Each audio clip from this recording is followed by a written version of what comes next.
Hello, hello, hello mga bebe loves! Papunta kami ngayon sa Barangay Peña, no? Kasi may tutulungan kami doon. Abangan nyo na lang. So, iniintay na lang namin si Jinky Boca, no? Kasi doon kami sasakay sa kanya. Kasi hindi namin alam yung bahay na pupuntahan namin.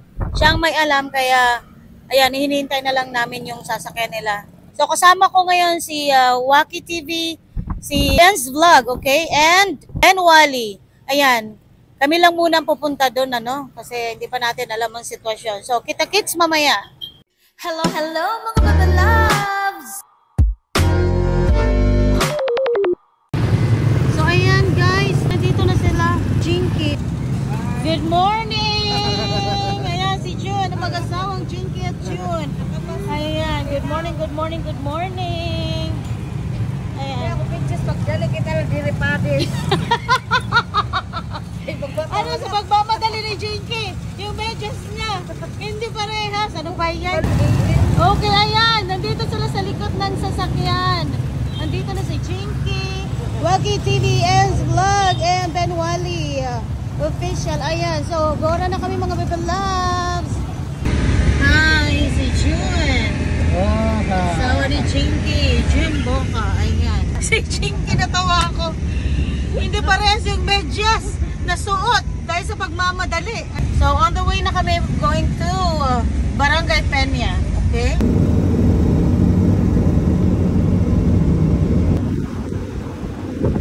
Mga bebe love, so nandito na kami sa Barangay Peña, no? So, kasama namin si Jinky, siyang mag-guide sa atin ngayon. Ano sabi mo kanina? Dati nakatira sila doon sa ano, Sa bukid. parang tatawid ka ng sap.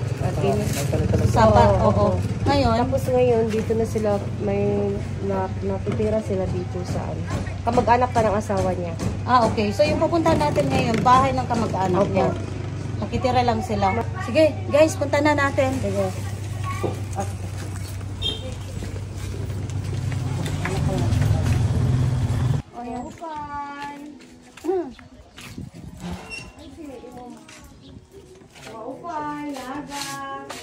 Okay guys, nandito na kami sa bahay nila Ramil, si Ma Franca, at ikaw po yung misis. Okay. Kumusta naman si Ramil, ma'am? Medyo okay naman siya karon.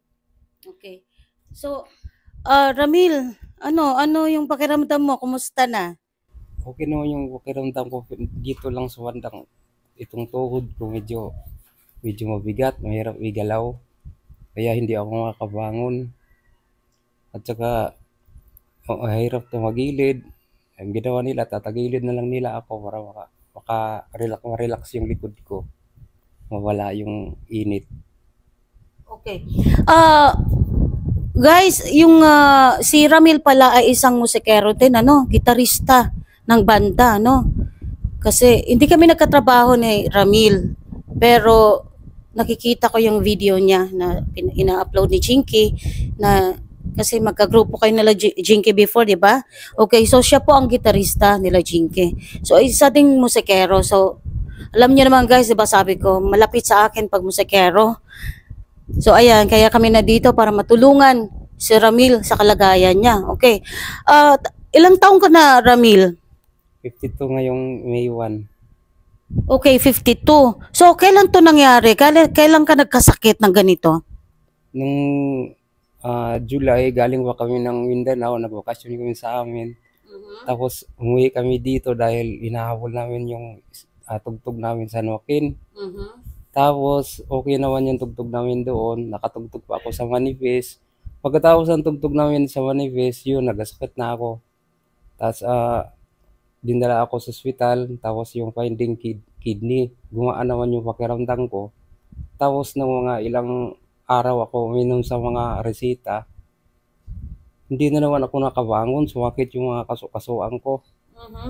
Tapos sabi ng misis ko, tigilan mo muna yung pag-inom sa mga resita. Tapos nung tinigilan ko, ayun, nakabangon ako uli.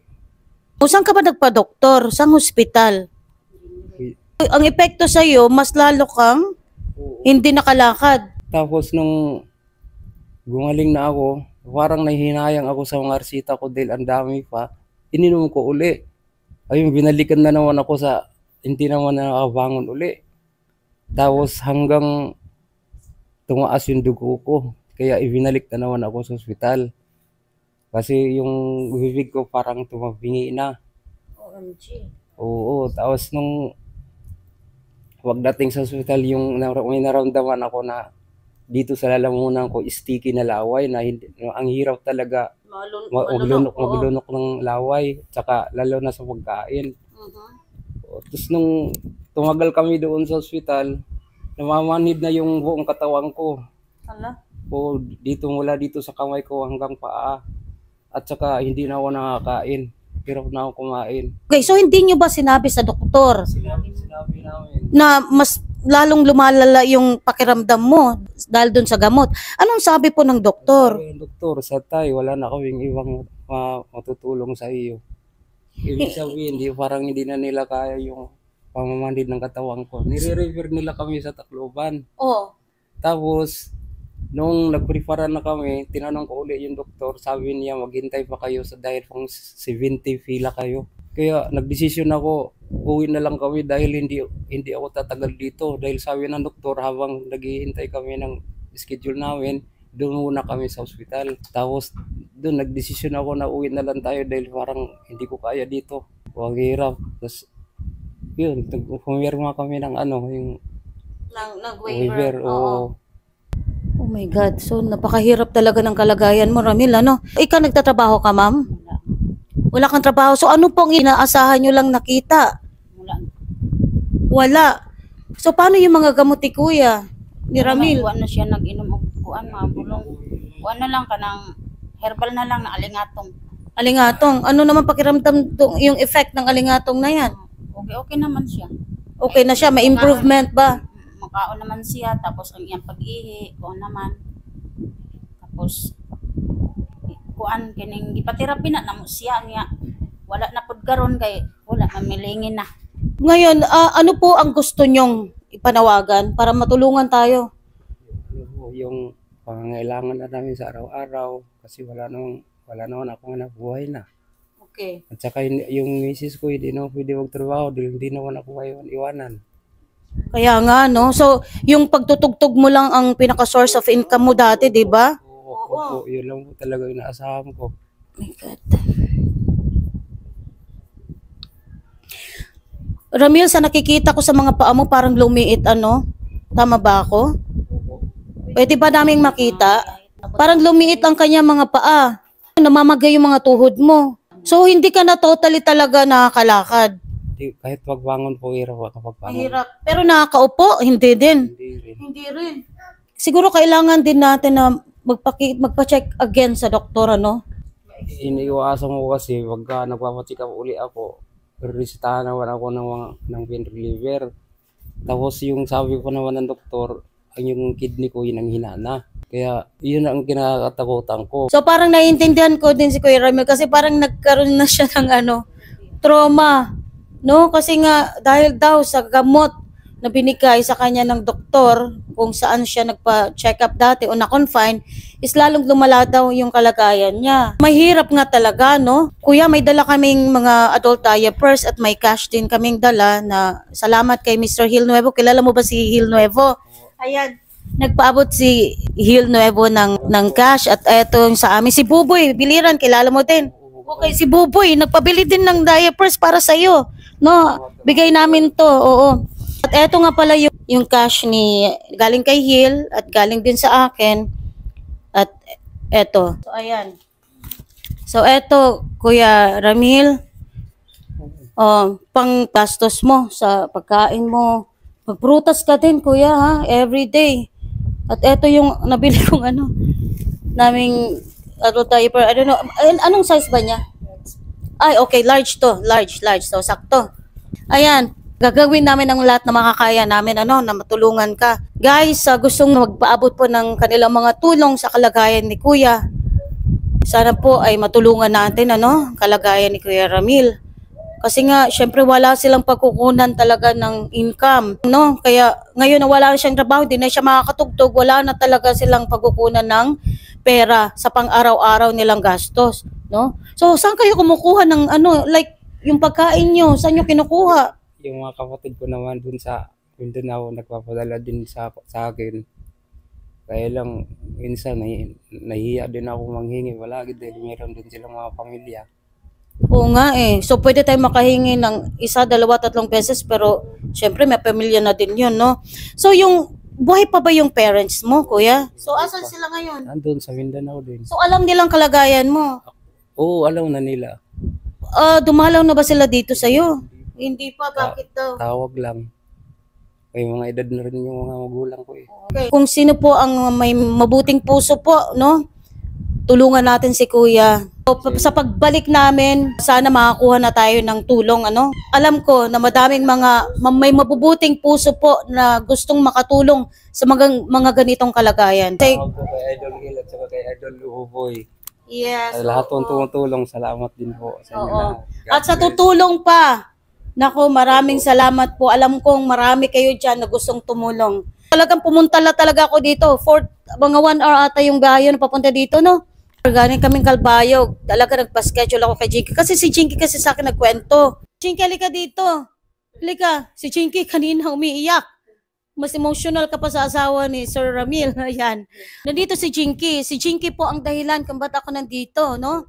O, winento kasi ni Jinky. Naawa daw siya kay Kuya Ramil niya.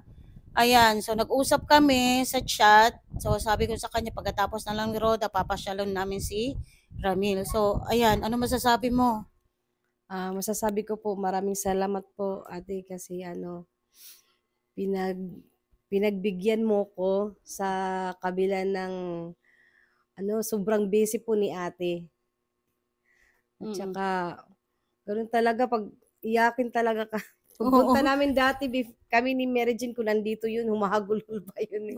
Alam mo ba na paras tayong iyakin? Oo. Jinky, syempre, pag ganitong mga kalagayan, yun naman talaga yung purpose ko. Kasi nasa charity vlogging ako. Kahit gaano kalayo, syempre, by schedule lang natin kasi hindi lang si Kuya Ramil yung naka-schedule, marami pa din. So, kaya inaano lang natin yung time natin, no? At gusto ko lang, samantalain ko na lang po itong pagkakataon na to.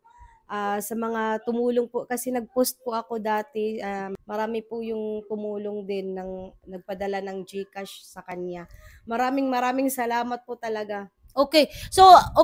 So kung magpadala pala sila ng tulong, pwede ding GCash, ano? Opo, So saan GCash. pwede nating yung GCash? Nilagay ko kasi yung pangalan niya tsaka yung number Sige. doon sa Facebook. Okay, ipopost natin yung number ni Kuya, GCash number ni Kuya, ha, sa gusto magpaabot ng tulong.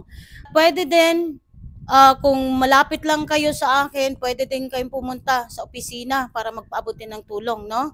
So, Jinky, maraming salamat, ha. Saka Nakaabot sa kami dito. Sa Kalbayog Vloggers. Yes, lahat po sila. Kalbayog Summer Yes. Vloggers. Nako. Masisipag at matulungin po talaga. Next time, pagbalik namin dito, sasama yun lahat. Kasi gusto din nila makatulong. Okay po. Thank you, Jinky. Thank you, ha. Thank you din kay Jun na naghatid sa amin dito. So, sumakay kami sa service nila, Jinky. Kaya nakaabot din kami dito. So, ayan lang po. At sana po talaga makarating sa mga tao yung gusto ni Kuya na matulungan sila. Okay? So, thank you very much, Kuya, ha. God bless, ha. God bless. Okay. Babalik po kami dito pag makalikom kami ng pangtulong din sa inyo, ha. Maraming salamat. God bless. Laban lang, Kuya, ha. Laban lang. Thank you.